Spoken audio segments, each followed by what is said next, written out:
పులివెందులతో పాటు పరిసర ప్రాంత వాసులకు చేపలు రొయ్యలు, ఇది నిజంగా పులివెందుల్లో నేనే పొద్దు అనుకోలేదు.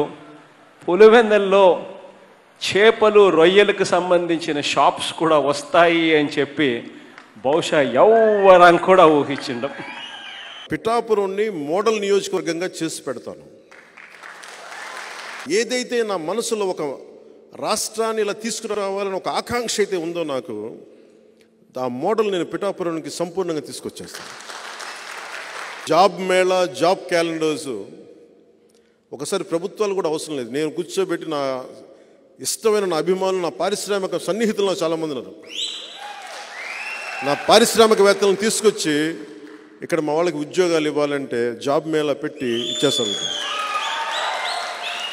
పోనీ వారికి తగ్గ స్కిల్స్ లేవు, మాకు స్కిల్ డెవలప్మెంట్ కావాలంటే నేను ఒక 5 నెలలు నేను నా ట్రస్ట్ తరపున నేను డెవలప్ చేస్తున్నాను స్కిల్ డెవలప్మెంట్ సెంటర్. పిఠాపురంలో రైతుని కన్నీరు పెట్టనివ్వను. సెరికల్చర్ రైతు కోరుకుంది ఒకటే. ఆ రోజున నేను వచ్చినప్పుడు